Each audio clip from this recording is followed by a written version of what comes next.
It's the Worldwide Sports Radio Network.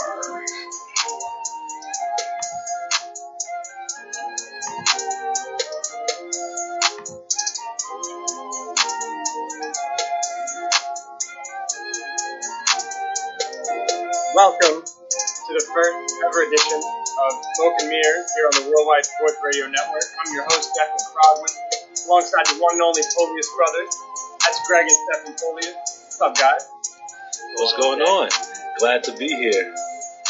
Absolutely. I can't believe we're finally here. The time has come. It's unbelievable.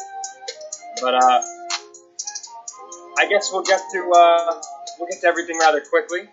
Now that Tyler Hero fades out, how everything came together. Well, I guess maybe we'll give a little intro to who we are. Obviously, we're all from the hit list, one way or another. The sports hit list. Absolutely. Shout out to you, Carl. Fact. Shout out to Carl Kalange, Errol Marks. We definitely got a lot of people to thank. Shout out to Speedy Petey, our producer, who's with us right now. In the meantime, though, Greg, I guess we'll start with you. Give us your hit list background, how we all know each other, how the show came about. As far as my hit list background, I had no intentions of doing anything like this of the sort. But my guy Carl, who we go back 20 years to high school, had invited me on. That was 2015, and been a regular guest ever since. Started vlogging, and then once Carl got the live show, been on a live show, and now I'm here. As far as Steffon, I've obviously known this guy my whole life, considering we're related. And Declan, I actually coached Declan in baseball since you were 8 years old, Dick? It was something like that. It's been about 10 years. Yeah. A long time in the making, huh? It's been a long time. Yeah. That's a fact. I remember he had his dreads, and he was wearing a yellow shirt, and it was an Under Armour thermal. I was like, oh my God, Andrew McCutcheon just showed up in my practice. I used to get that a lot. I was so excited. I remember that. What's up, Steph? 20 pounds lighter and a lot more muscle. Really? You had to do that? You had to go there? That's That's what we do my whole life. I'll go next. So, Steffon Polius is his younger brother, but been a part of the sports hit list as a contributor off and on, jumping for baseball, football. I think my highlight, my favorite moment was the is being overrated conversation, because that, to me, was money. It was golden. But, I've known Declan a little bit less than Greg has. But, we've been working on this and trying to make this a thing. And I'm really happy to be here and to share this with everyone. Yeah, absolutely. I'm pumped. Just to give you guys a little background, I joined the hit list. Got you, Greg. The sports hit list in 2020. Ahead of the baseball season. Kind of with help me knowing Greg and Carl, just kind of bringing me on and throwing me in the deep end and having fun immediately. So that's kind of how we got started. Greg and Steph hinted on it. I've known these guys for a long time now. I've known Steph for 5-6 years. Greg for about a decade, more or less. Not really sure at this point.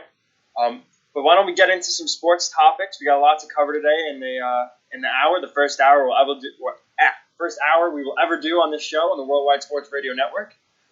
So let's get to it. The New York Knicks. Yeah, so it is now March 1st, and we are on the cusp of the All-Star break, and the New York Knicks are a top 4 seed in the Eastern Conference. I don't know if you guys saw the Twitter link with Knicks fans going crazy at the Garden when they came back and beat the Pacers. And it was all over Twitter, and a lot of people were like, this is how Knicks fans act when they're 500. Imagine when they win the championship. And the truth of the matter is, even though myself, where I denounced my Knicks fandom last summer, and I'm sticking to that, I am happy to see the team doing well. And the fans do deserve to celebrate. Before we get into the real nooks and crannies, what do you guys take on where they are in the standings right now? I think it's amazing. I think that it's a long time coming. Honestly, in New York, right? If you are a Knicks fan, a Mets fan, a Jets fan, even a Giants fan at that point, you know what I mean? You're miserable all year long. There's no point in the season where you can really enjoy yourself. And to be the epicenter of basketball and in Madison Square Garden and be irrelevant for as long as the Knicks have, this has just been a long time coming. So, super excited. I don't care how much Knicks fans celebrate. You know what I'm saying? It's deserved. They need this, right? This is just difficult to deal with for so long, and now you just have a inkling of something to enjoy. And let them have it. Yeah, they're in fourth place. Julius Randle's an all-star. R.J. Barrett, I saw a stat from our boy Sean Kiernan, obviously the hit list and it's Speakeasy Sports. Shout out to Sean. We love Sean. That they're 18-0 when R.J. Barrett has a positive plus or minus. So I think that's huge, obviously, if they're 18-0 with R.J. doing that. Because, we've heard some things from the Knicks streets. Like, I even heard people want to trade him. People want to kind of get rid of him. Like, they don't love him. They don't believe in him. He's been good this year. Inconsistent at times, but he's really performed when it counted. I mean, when it comes to stuff like that, you got to take everything with a grain of salt coming from Knicks fans because they're so reactionary given how piss poor this franchise has been run over the last 2 decades that the minute a player okay, this is a perfect segue to Obi Toppin. Shout out to my guy, Delano, who was upset with the pick on draft night and wanted Tyrese Halliburton. But Obi Toppin, Tom Thibodeau, who, while he's doing a great job, is more of a I would say, old school coach where he won't run a lot of these. Yeah, but you won't see a lot of these small ball lineups or, you'll see a lot of traditional lineups out of Thibodeau. So Julius Randle having a year that no one expected cuts right into Obi Toppin's playing time because they play the same position. Doesn't mean Obi Toppin is going to be a bust. It could just be a while because he's not where he needs him to be defensively, and that's where he's lacking. So he doesn't get the court time. As opposed to a Halliburton who's in a different free-flowing offense.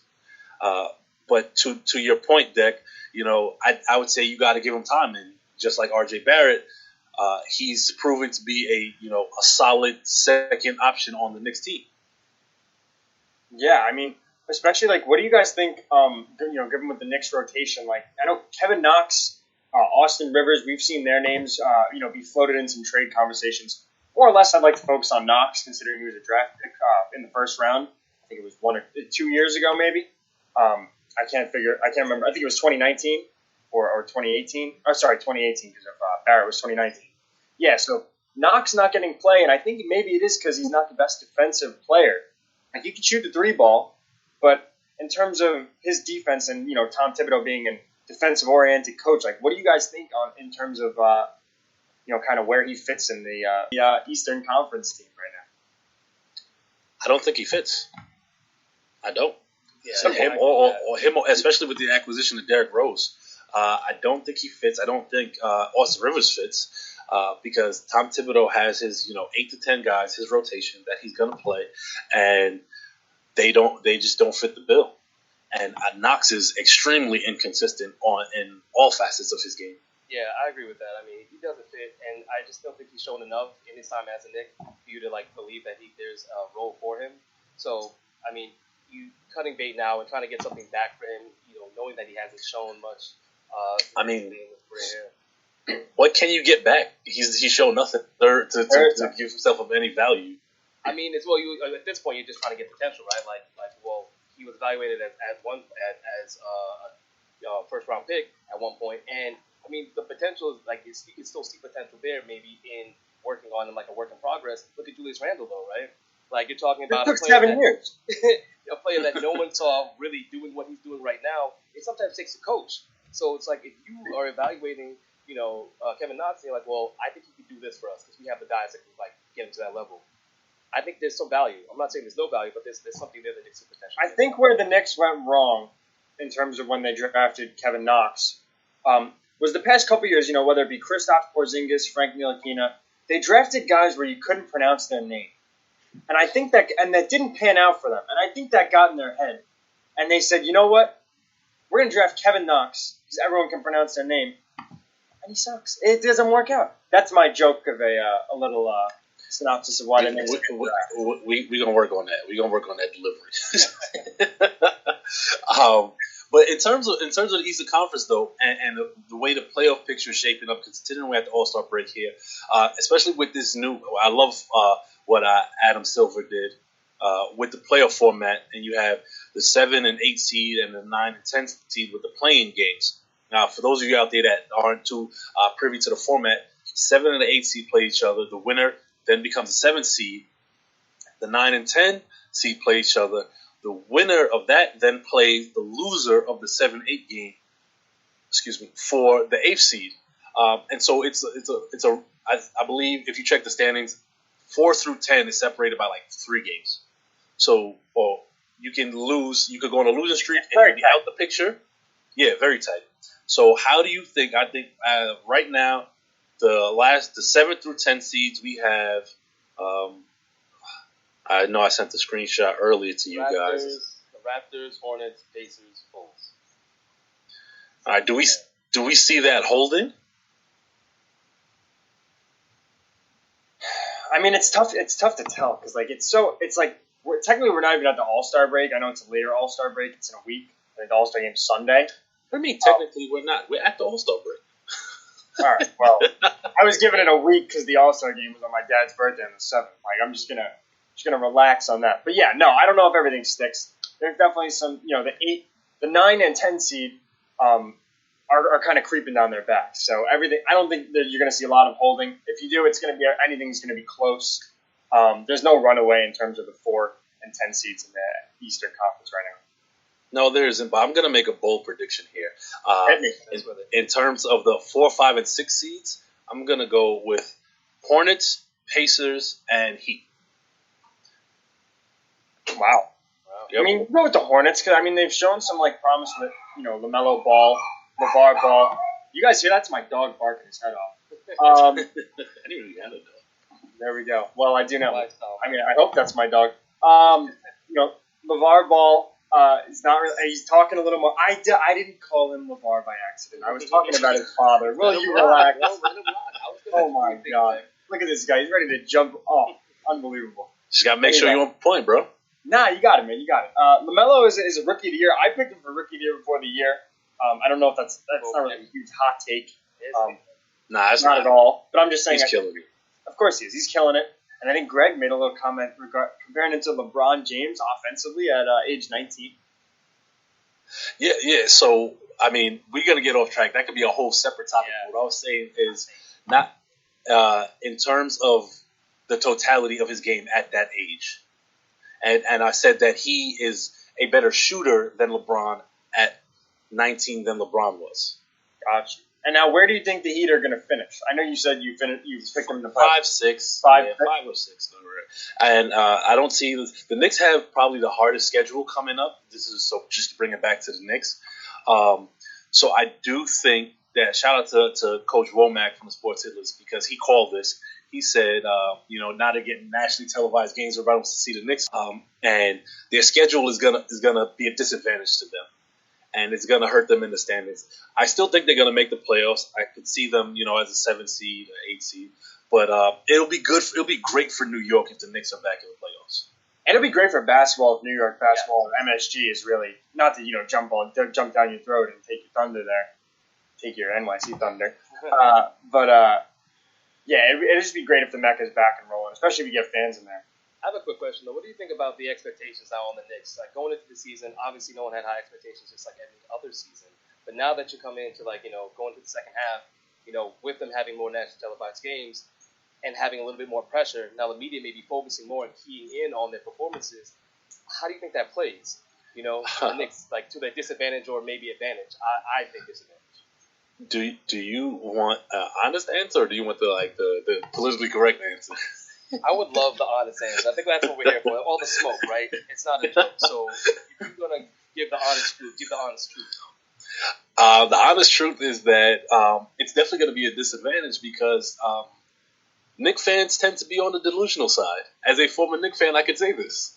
So they see their 18 and 17 going. I can't believe you said former. That's unbelievable. Hey. It is what it is. No. I'm happy that he's sticking to it because now the Knicks are doing good. If he jumped back on the bandwagon, I would love to hear it.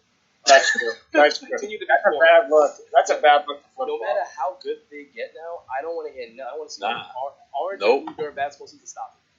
Nope. John Moran is my guy. You'll see me in Memphis teal, bro. Obviously, the Nets do play in New York. So, and I don't want to get too ahead of everything. Yeah, the Knicks are the 4 seed. They're a game above 500. We know the Eastern Conference. I feel like for the past 5 years, the records have been a little bit lesser of that in the Western Conference. I don't think that's a secret either. What would you guys what are your guys' outlook on the potential New York basketball rivalry? Is there a rivalry? Is there a competition with the Knicks and the Nets right now? What do you guys think? No. No. I mean, Well, I didn't mean talent-wise. I meant like hopefully in a couple of years. I think the Knicks would want that, but like it's not even close. Remember that comment I made like 30 seconds ago about delusion? I'm not a Knicks fan, but I just wanted to see if I could feed into some delusion from a former. But this is kind of where like the Knicks win 3 games in a row, and it's like, oh, we're going to the second round of the playoffs. Like, slow, let's take it baby steps. Baby steps. You know what that kind of reminds me of? Like that reminds me of a couple things. That reminds me of when the Mets get a nice little free agent and they're winning the division. How'd I know? Why? And it also reminds me of when the Jets hear their names mentioned in Deshaun Watson talk. Oh my God, we're winning 10 games after winning 2. That's what it reminds me of. So don't act like Knicks fans are any different than Mets fans or any different than Jets fans. Make it a little more at times. That's it. We're going to have to go to commercial break soon, but this is highly ironic coming from a guy who lauded Danny Fumbles for God knows how long and rivaled that of Jamarcus Russell in turning over the football. First of all, if you want to get into that, I'm not a huge Daniel Jones fan, but I will say this to you. He had a nice There are receipts, my guy. There are receipts. I'm aware that it's like there are receipts you called Josh Allen average when I called him MVP candidate. We don't However, have to know that. it's okay for me to. I can say I was wrong. You, however, you struggle with that. Hold on. I have said many times. First of all, I've criticized Daniel Jones after the game, and after the games where he's performed badly. And I thought he would have a decent season this year. He did not. It was horrible. Year 3, that's going to be the deciding factor. If he's good next year, he stays. If not, they move on. This is a team that I'm not going to say the window is open for them because they're not there yet. But this is a team that is building in the right direction in terms of organization, defensive standpoint. You just got to build the line, get some decent receivers, and you know what? Not get some decent receivers, but maybe build receiver talent. But right now, the quarterback isn't a shit. I'll say we fell for his okie doke to talk about the Giants, bro. Clearly, we did. I was about to say, given something to the two you talking about this, getting way off track. I love that the energy is there. Is it Wednesday at 4 p.m. right? Feels like it, right? You guys are coming in high. Like we have all the time to talk about that. All right, get back on track. Get to this basketball we were talking about. You're right. Finishing up. Danny Fumbles. But yeah, no, I sorry, what you were gonna say? No. We were just talking about Knicks fans being delusional and the playoffs and the schedule being a disadvantage. Yeah, no, I agree with that. I agree with that point. They are at a disadvantage, and to Declan's question, as far as if there's a rivalry, there really isn't. Not yet. I think that the Knicks are percolating, right? Like there's a reason to have some kind of excitement. Heard you, Walt Clyde. No, but they're percolating, all right. And there's gonna come a time when you could say like, okay, maybe there's something, and maybe when you get excited for the Knicks to play the Nets. But at this point, it's like it's a blowout. Maybe they win, maybe they pull something off, but you're not going into this like this is a rivalry. It just isn't that yet. So it's kind of like and I'm not taking a shot here. I'm saying it's like a Subway Series type of thing where they play. It's not it's a rivalry in fans' heads, and maybe for bragging rights in the New York sports teams. But in terms of talent-wise, I know this isn't a competition right now in terms of like, is this team going to go to the finals versus a team that its peak is the playoffs? Yeah. Which is surprising that we're talking about that at the All-Star break, and I think it's a pleasant surprise, even as not being a Knicks fan, as a New Yorker, just to see 2 basketball teams that are right now in the top 5 seeds of the Eastern Conference. It is definitely a pleasant surprise, and one that a lot of people didn't have. I will say this though about the comparison to the Mets and the Yankees. It isn't the same because it's not the history. Like the Mets and Yankees, The Mets could never be in competition, right? I mean, there's a lot of seasons that they just were not, right? Start hot and get really cold. The Mets could be awful that season, and there will still be that rivalry there against the Yankees because of the history, right? That is what the difference is. It's not really that history because the Nets are, obviously been in Brooklyn for a while, but still new to Brooklyn, and there hasn't been that competition yet between like who's the better of the two because they've been both the bad. So the Yankees being the overdogs and the Mets being the underdogs created that rivalry for the Mets to try and like eke out some kind of existence in New York, this huge market that's dominated by the Yankees. So I don't think it's the same, but again, it has the potential to be a rivalry that we can all look forward to. Yeah, I mean, I think so, and you're right. It doesn't have the history of Giants Jets, even though that's an every 4-year thing, not a 4-time year thing like the Nets. and the Nets and the Knicks, and even the Yankees and the Mets. But now, I guess, we're almost at a commercial break, so we can continue to talk about the Knicks, obviously, until then. If we want to give a preview, I know we're going to get into some football. We got football. I see the comments going crazy. Coach Romack in the comments talking about Knicks for clicks. I mean, unbelievable. How is the Knicks getting clicks right now? No. He's breaking balls. I mean, what else? Yeah, because he probably walked in when I was talking about Knicks not being in the top 6. And you know what? Speaking of breaking balls, master debater Eric Siegel told me to get a haircut, and he's probably right. I mean, I kind of need one right now, so I'll have one for Friday just for that. Thanks, man. Really appreciate it. Unbelievable. Steelers fan. Sick of him. Get him out my comment section. Nah, just kidding. Stay forever. Nah, I know Manny. We didn't call you Manny Fumbles, bro. I mean, he's in the comments. He just want to fight everybody. He's want to get a hand to everybody. Yeah, he's talking about, he's always wanting to throw the hand. He called me Judas. I mean, he has good reason to, and I understand that beef. But I mean, I have the Knicks fans not the Knicks fans. The Knicks organization has given me a reason to beef for I would say 3/4 of my lifetime. I'll say this, Greg, and as your brother, all love, but to abandon the franchise, like I can't. That's just I understand. Like, you're gonna abandon the Mets? No, that's totally different. What you need is going to come a point in time, because clearly you have a breaking point. You have a breaking point, and you gave up on the Knicks. Who's to say that the Mets, Jets, whatever team you like, is the Knicks? It just questions loyalty. Is this becoming a referendum on me because I chose not to root for a trash organization? Well, I'm just saying. I mean, like, I'm just saying it's character, right? I'm just looking at. Wow! That's insane. It's your own blood. Wow! Bro, I prefaced it. Hold on. I prefaced that all with "I love you," right? I got love, and I always will love you. You did it, but I'm also being critical, and that's something to think about. Because if I'm like rocking with some more Mets fans for a while, and then obviously the Mets are always bad, like, you know what? I'm done being a Met fan. I'm like, damn, bro, that's it. So let me just give it some context. Let me give it some context. It's not necessarily basketball reasons why I can't rock out with the Knicks.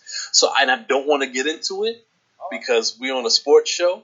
But I take issue with how they handle things, and I decided to just retract myself from my fandom. You're not wrong for that. If that's your reasoning and it's not basketball related, then there's no and moves like that.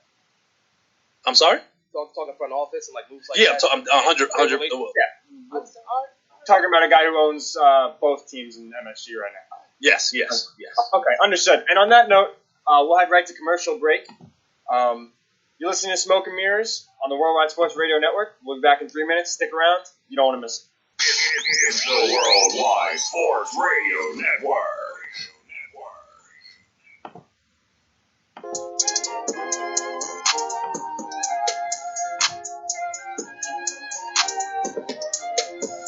Welcome back to Smoke and Mirrors here on the Worldwide Sports Radio Network. I'm your host, Declan Krogman, alongside Greg Polius and Steffon Polius. Look, the Polius brothers, the dynamic duo. Let's get it. Like it. I know, right? How's that? So we're gonna head into some football right now.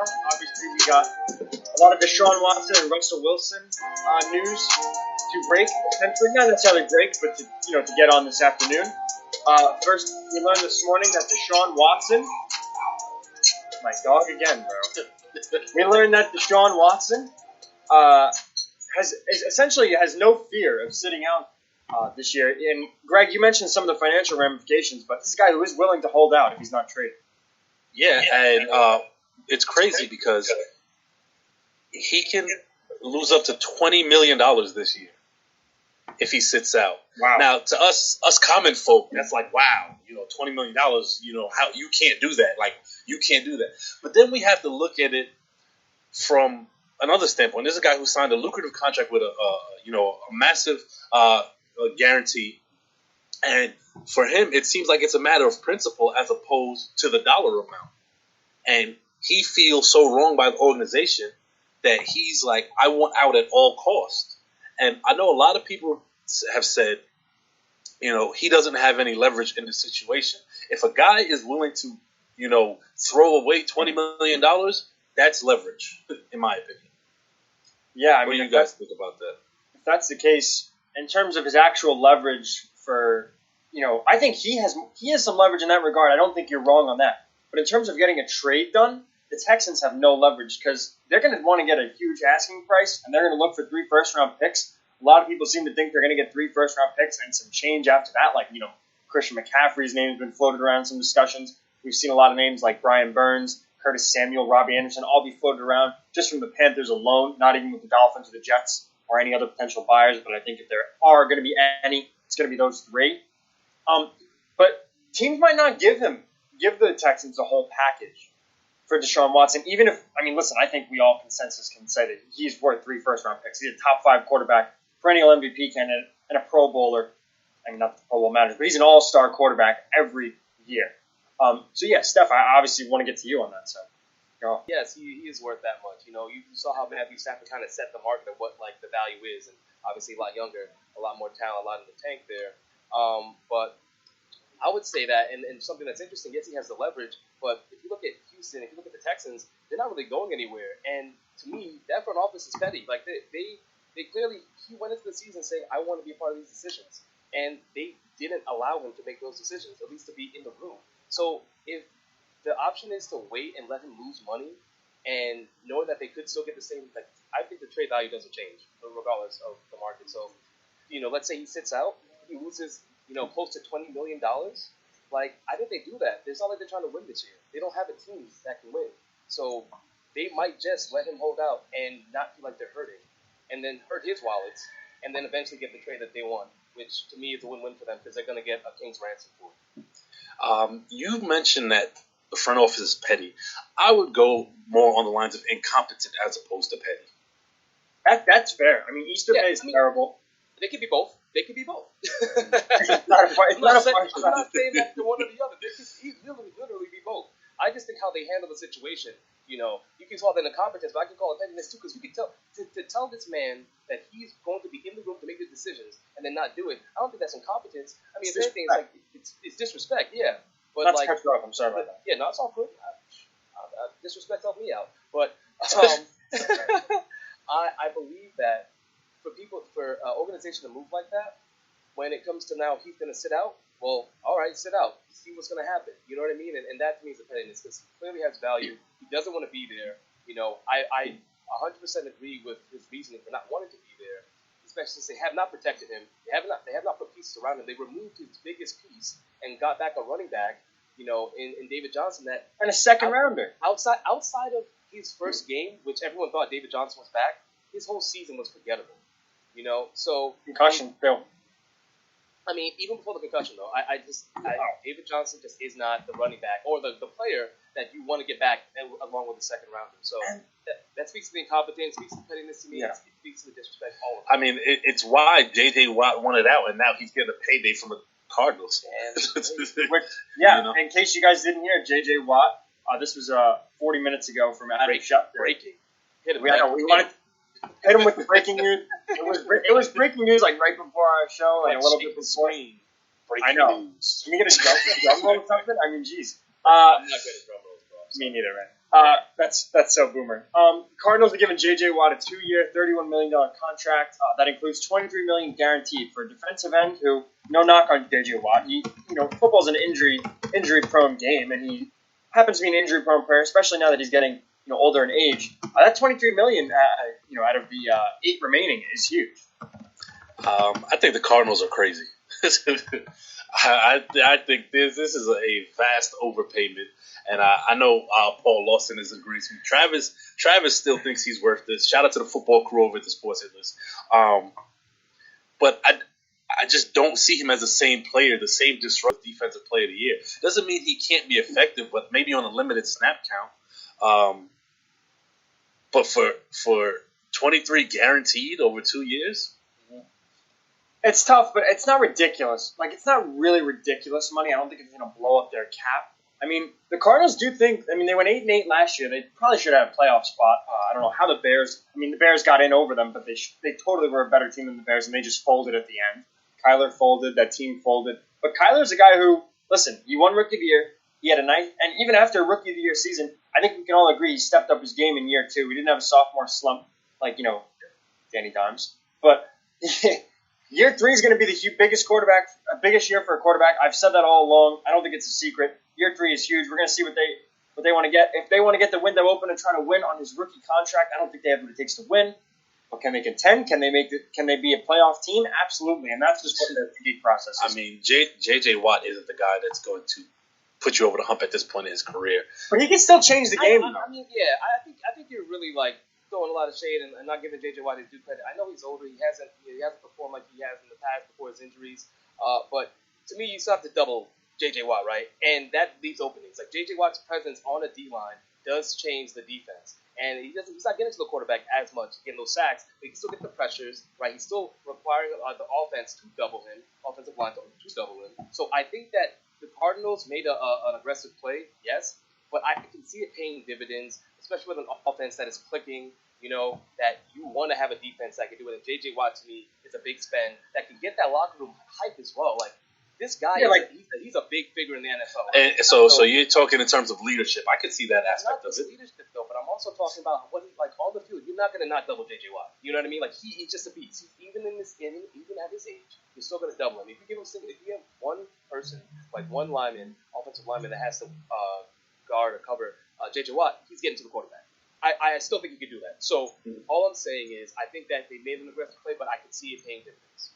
Now, where do you guys... Based on this conversation we're having, I'm going to make sure in one of my IDP fantasy leagues I draft J.J. Watt just so I can follow him to see if he's having this impact that you guys say that he's going to have. That's so extra. That's so extra. You can let someone else go. No, see what it is that Greg on the low works for the Texans front office, and he has the same level of pettiness in him. I kind of thought so.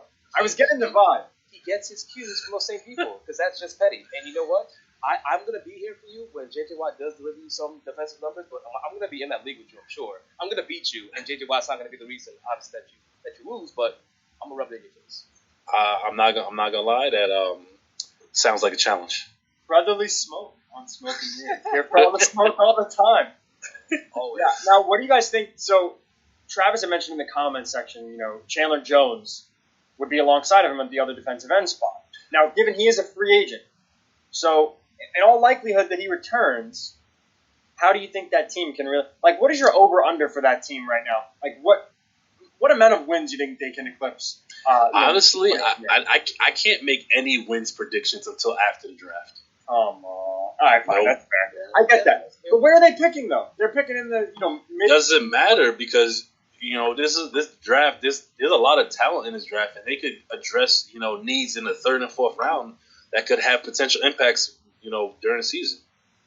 Yeah. But let's circle back to the QBs and their potential landing spots. Oh, I'll never argue with that. I mean, come on. I know. Declan mentioned that it's going to take a king's ransom for Deshaun Watson and 3 first-rounders, as it should. He's a 25-year-old, top 5 quarterback. So some of the teams that are been floating around, you have the Jets, the Dolphins, the Bears, the Niners, the Panthers as a dark horse. And I know Dean Capps has been in the Sports Hit List, a Panthers fan, running crazy talking about him trading Christian C-Mac and Brian Burns and a couple first rounders for Deshaun Watson. I wouldn't trade Burns. And some people, me and Steph were actually having a discussion in terms of the Jets. I got my Jets gear on. I would love to see D4 in Gotham Green. And I'm willing to give up the 2 first-round picks and the next year's first-round pick, a second next year, and Sam Darnold to get him because I think he's worth it. I think that's a great point. Too. It's also the defensive end that they want as well. That's where I draw the line. We keep quitting. I think that's a great point, but I also think now, and I think it's a good topic shifter to Seattle because you guys own that pick.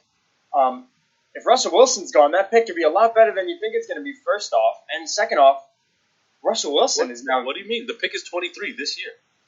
Oh, you don't have one for next year as well? I don't think so. Oh, I thought it took 2. My bad. No, it was 23. All right, so then you got one. In terms of Russell Wilson, he had come out and said, Adam Schefter had reported this, that he's going to play for either the Bears, was the Raiders, Cowboys, and Saints. And the Saints. So that's interesting. I mean, this is a guy who hasn't come out and formally, announced for a trade or demanded a trade. He's voiced his displeasure, and now he's voiced it 4 escape routes, which is unbelievable.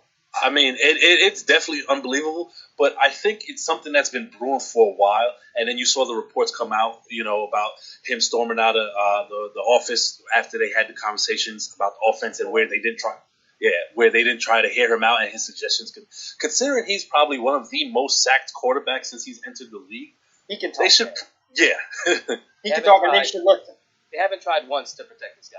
I mean, he's been performing at a high level for a long time, despite them not getting him the protection he needs. All the major quarterbacks out here that are putting up these big numbers, you go out there, you protect the quarterback. You know that's the best recipe for success, and they have it. You let him scramble around and try to extend plays, which has worked early in his career, middle of his career, and now he's still doing that at a lesser clip. But you gotta at some point you just have to invest, right? And say, hey, this O-line, first round, let's do it, because Russ is worth it. Absolutely, and you know what? Like, there's so many comps, like in terms of, not to cut you off, Greg, but in terms of like teams that don't build up the line, like we saw with Indy, it got Andrew Luck killed, it got him retired. And we might see. I hope to God we don't see it in Cincinnati, because Joe Burrow, I think, is a premier. But that offensive line's horrible. He just tore his ACL on a backside hit from, ironically, the second overall pick, Chase Young. So, which is crazy how that all did come full circle. Mm-hmm. But they gotta protect for him, or maybe you do let him go. You can get a king's ransom, and if you're gonna, get in the rebuild. And by the way, that is funny for our boy Jamal Adams out in Seattle. If he's on another rebuilding, you're team. a hater, bro. I'm not a hater. I mentioned it. You know what? All right, this is a good plug. Ready? I was on CJ DeSimone, Kevin Jackson, Jimmy Jardine's show last night. Weapons Hot on the Worldwide Sports Radio Network, 7 o'clock, and they said the same thing as me. They were very angry at Jamal Adams, and you know what? I let him rock, because you know what? If he is on a rebuilding team, he's going to come back like, what is that, the guy from Mr. What's that show? The meme in the car, the guy from Mr. Incredibles. He's got his head. Oh, Bob Parr? Bob Parr? Yes, there you go. That's the meme that's going to be when if Russell Wilson gets traded.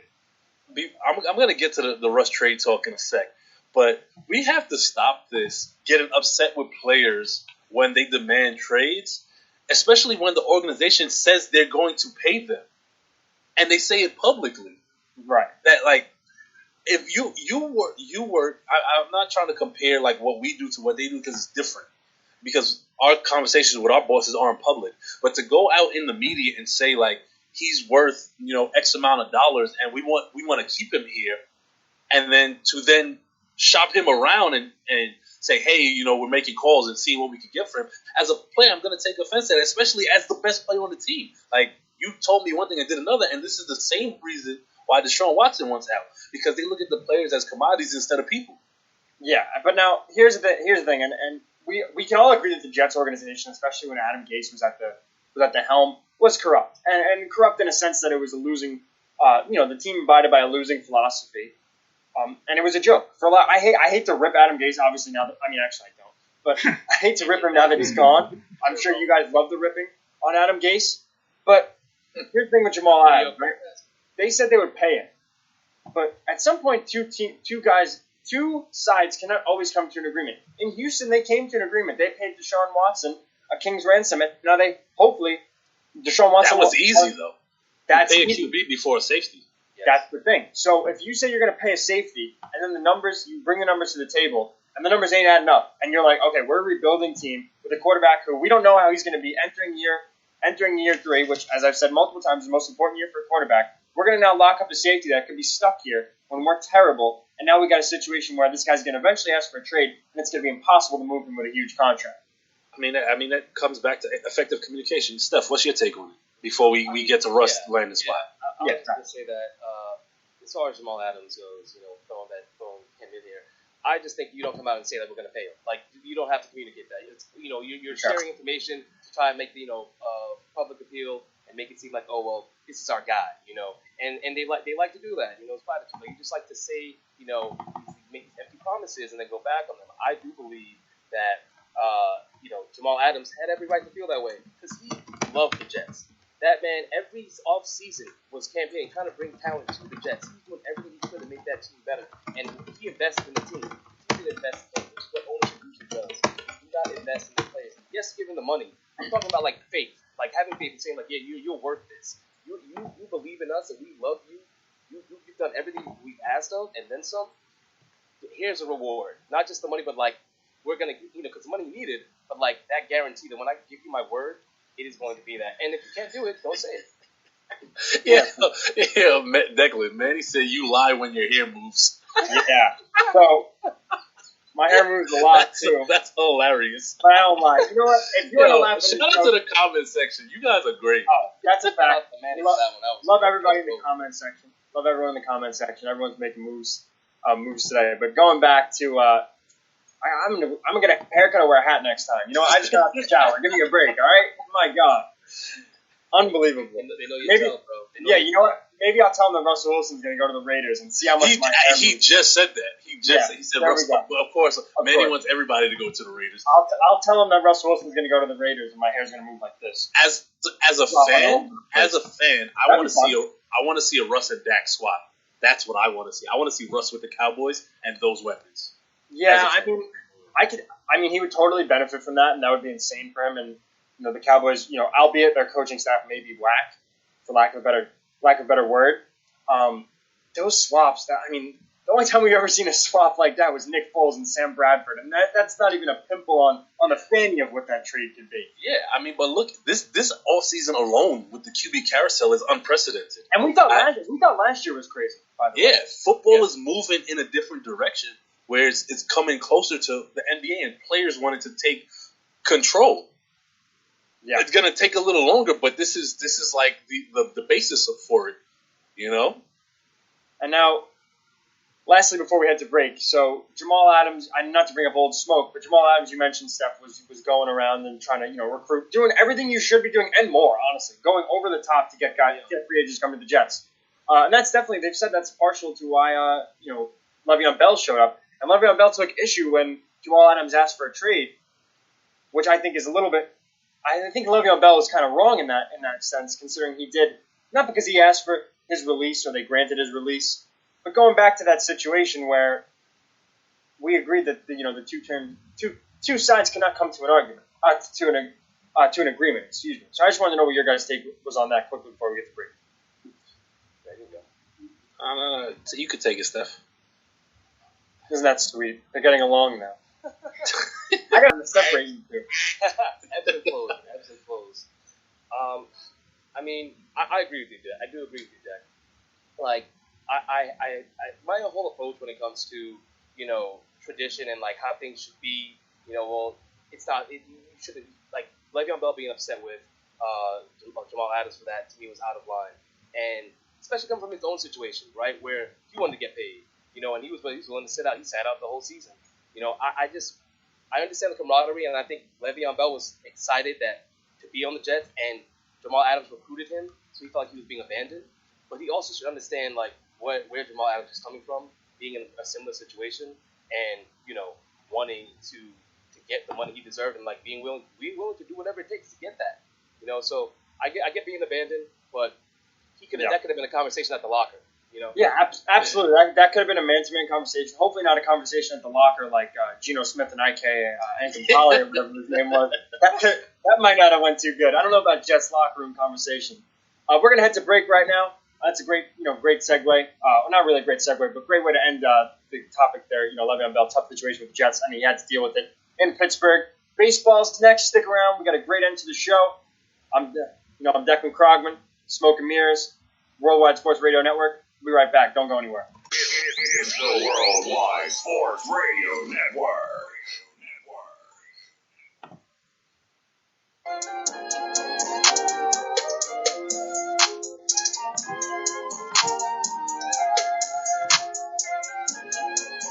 Welcome back to Smoke and Mirrors here on the Worldwide Sports Radio Network. I'm Declan Krogman alongside Greg Polius, Steffon Polius, the dynamic duo, the Polius brothers, Polii brothers, whatever you want to call them. The goats. Yeah, there you go. Yeah, Greg, you're muted. Jeez, I gotta do this to out of solidarity. I'm gonna do it right now. Ready? All right, hold on. Alright, guys, we're back. Alright, let's get into baseball. Yeah, there we go. Let's get into baseball. As I did hear, by the way, that Lamar Jackson and the Ravens are very far apart on on contract talks. Wait a minute. That's How do you say let's get into baseball and then talk about Lamar Jackson? How does that work? Because I just threw it in there at the end because we didn't get it last time. Not a problem. We'll probably have all week to discuss. I am so excited for baseball. I'm sorry, Deck. I thought you were gonna give me with some kind of creative segue. Because I heard Lamar Jackson. I was like, Lamar Jackson. That's a baseball player, not the. How's he gonna go? Yeah, is he gonna go Lamar Jackson? Yeah. Holmes? What is he gonna do? I don't know. Man, Yeah, I had nothing for you there, but I just wanted to mention that quick. Let's get into baseball, the sport that kind of brought the show together. If you think about it, that's how we Absolutely. And it's a fitting way to end our first show. I've kind of been excited about it all day. So, Greg, Steph, you guys want to take definitely. I'm pumped. Definitely. We short on time, so we got to run through it pretty quickly. But I think one of the biggest stories coming into this season, and shout out to spring training season officially starts today. The San Diego Padres, the bad boys of baseball. There was a lot of controversy around them last year. Fernando Tatis Jr., the bat flip with the grand slams, and all that. Around the world, bro. That's a fact. Hey, he put Batista. Oh my God! And then the throwback behind it. Oh, yeah. And to me, that bat flip trumped Jose Batista's in the playoffs. I think so. I mean, in the playoffs, though. Yeah. Not the magnitude of the moment, but the bat flip itself. The significance. Yes. Got it. I think they reverberate for different reasons, though, right? I mean, I don't want to interrupt your flow, but what Tatis did shook up baseball because that's an unwritten rule, right? You don't do that. You don't showboat. You don't swing at a 3-0 pitch and on that pitch go yard and have the audacity to flick the bat after you go yard. Like it shook baseball at its core, and it started a conversation that needed to happen. Absolutely. Jose Batista, he was the beginning of that conversation, but this is the point in time where I think Fernando Tatis Jr. made it a point where now people are like, well, what's so wrong with that? All that guy does is have fun. That was fun. People love seeing that. And how did this manager not have his back, by the way? Because it's all tradition, man. I mean, it's all steeped in tradition, and it's that's not what you do. And he was from the Rangers, too, which is weird. I think that might be it. Here's the thing, and when I use the term conservatives in this sense, I'm not talking politics. I'm talking baseball has the most conservative fan base in sports. They do not like change, So even when it comes to just the little ways, the way the game has changed in terms of the amount of relievers getting used, the shift, baseball purists are like, no, that's bad for the game. When in actuality, it's the sport evolving in front of our faces and people cannot accept it. Baseball's not church. We can move. We can make adjustments. It's okay. I'm telling everybody it's okay. And I don't know. You guys can speak to this as ball players. I used to have that conservative mentality. Like if a dude went yard on me and showboated, I'll be tight. I'll probably want to hit him next at AB. But now that I play with you. Don't lie to the folks now. All right. Don't lie. I know we short on time, but I'm gonna check you. This is a new Greg Polius. Yeah. Don't come with that.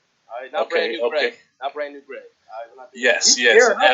After being checked live on air by the little bro, yes, I would have hit them. I was trying to be nice for the people. Trying to lie to the people. It's nice to lie to different things. Trying to lie to the people. We're all. Yeah. We all may be outfielders. Greg and I have, pitched. I learned everything from Greg in terms of pitching. You might have kind of sent that my way because I get the same feeling when I'm playing MLB The Show. Even some computer guy takes me deep. You're getting it in the ribs next time. There's no questions asked. But at one point in my career, I would say fairly maybe 5 to 6 years ago, fairly recently, because I still play avidly. If a guy took me yard and pimped it, that's on me. I made a bad pitch, E1, bad pitch. And if he wants to celebrate him, because hitting a home run is not easy, It's the hardest thing in sports. It really absolutely. Is. Absolutely. It really is. Bases, yes. Yeah. So if he wants to celebrate, by all means, do you. I just know now, next at bat, I got to win that. And you know what? It goes both ways because I don't want to hear people that get all in love with bat flips. But then when a pitcher strikes out and he runs off the mound and he screams his head off, like Garrett Cole or Marcus Stroman or kind of a lot of pitchers in the league. Fernando Rodney. A lot of passionate pitchers. Absolutely. It's got to go both ways because you know what, Greg? If I'm you and I give up a bomb and a guy pimps it and he's, even if you don't have to, you can agree that you made a bad pitch. You don't have to like the guy running around the bases. You could be like, all right, you're annoying. I don't like you, whatever. And then you strike him out the next time. Best believe I'm running off that mound. Well, maybe not running, but, jetting off that mound with a little scream like LFG. But that's the thing, right? I think it's about competition. Like hitting them isn't competition. Hitting them is like throwing a fit. You're upset that you got beat. And instead of saying, I'm going to come back and beat you, I'm going to hit you as like, well, don't do that again. Yeah, well, fine. It's intimidation. Exactly. So, I think we're all taught that growing up. That's the reason why, Greg's doing that now. But you have to unlearn that. It took him a while to unlearn that as a pitcher. Yeah, because that's something that he was taught from as a child. Like, that's what you do. And those are the unwritten rules, Yeah. So I think, and you can even go back to Ronald Acuna when he was his rookie season, where he was just hitting the crap out of the ball. And all of a sudden, he's coming up now. All these pitchers are getting upset. He's going yard. Jose Urena beamed him. Yeah. And the announcer called it chicken, you-know-what, and that's exactly what it is. And Ken Singleton, not to cut you off quickly, Yankees announcer, former Orioles great. We're going to go like 5 minutes over just quickly. You guys are all here. So, Ken Singleton always said, when you hit a batter unintentionally, it just means that you have no confidence that you can get this guy out. Get the guy out. Strike him out. The only time I think it's okay to hit a batter is when the other pitcher has thrown at him already, and now you're trading barbs. And the guy goes to the ribs. And then I think it's just a retaliation. I think that's do you disagree? Yeah. No, I don't disagree with that. I think that's totally fine. Because I'll tell you what happens. If you don't, you can lose some of your guys in your team. Absolutely. Okay, I'm not playing the devil's advocate because I really don't like it, but just like the other side of the argument, though, is that those other guys on the team are probably the same ones that want you to hit a batter after he hits a home run. So, like, to say that you're trying to appease them just means that they also need to understand and evolve and change. Yeah, but your other bro Garrison just said you got to protect your guys, and I totally agree with him. I understand and I agree with that, protecting your guys. I guess to me it's more like you could sending a sign like when I agree that you can send a sign. I don't think that you have to resort to that. And the sooner we remove it out of baseball, the better baseball will be. Is what I'm saying. So if you can't have some of it and say it's okay, like it has to be none of it. Yes, that's a hard line stance. That is a very hard line stance. But what I just not to cut you off, Deck, but what I want to say real quickly, I definitely think that the way the Padres play the game, the way Ronald Acuna plays the game, that's how the game should be played. Because baseball has an issue with attracting younger fans. Because to guys outside of us, the casual fan, sitting down and watching a 9-inning game is boring. But you sit down and you see guys, with the flair and bringing some flavor to the game, people are going to want to watch more than what they watch now. With butts in seats. I mean, before COVID, it put butts in seats, right? Like, that's just it. Like, that kind of flair, that kind of excitement, home runs in general, as everyone knows, it adds to the entertainment, and the casual fan is who you're trying to attract, right? The avid baseball fan is already going to be there. We'll watch no matter what. Watch no matter what. And so all the changes that you see in the MLB, while the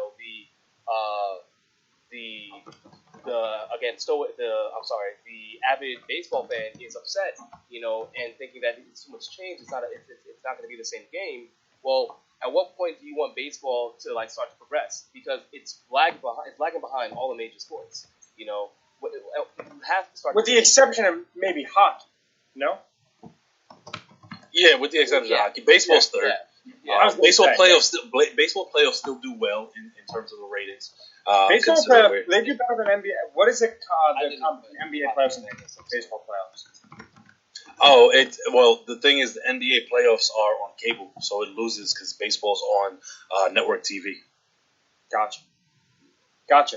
I mean, yeah, and then I think, first of all, before we, shout out every fan that's been watching today and all the people that helped us get here, Eric Siegel brought up a great point. If you hit me, I'm finding you.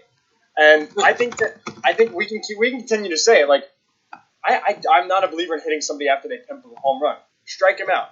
But if somebody hits your guys, and I'm not sure how you feel about this stuff because I know you don't love some of it, like some of it.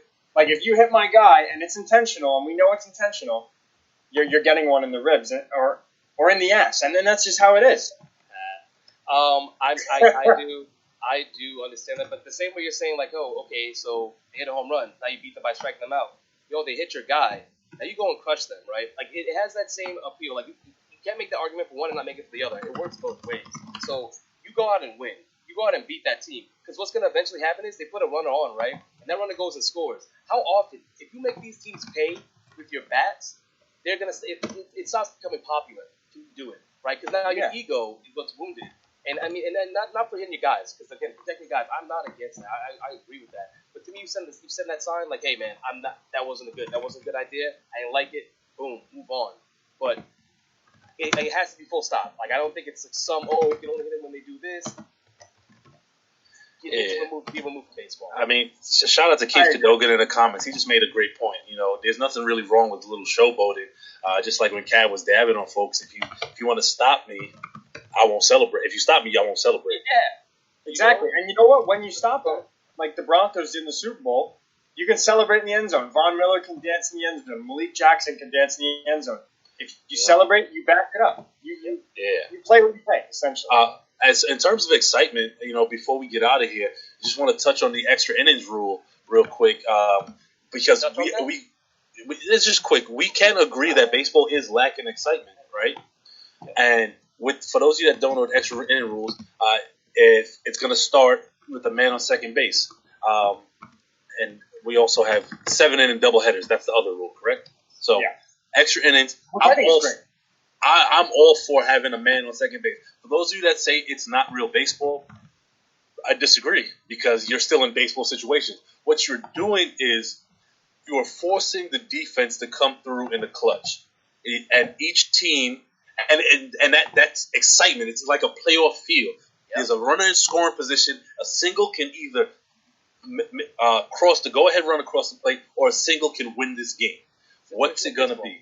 Situational baseball. It's every practice you've been in, right? Like any practice that you, as a baseball player, you've been in, where you're like, all right, runner on second, 2 outs, or 1 out, go, and balls hit. It's like the pressure is on in that moment, right?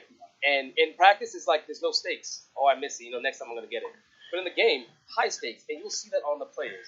And I think as far as like the entertainment, people watching it, even if you don't understand baseball, you can understand pressure. You can understand those moments that are pivotal, and you can see the energy shift.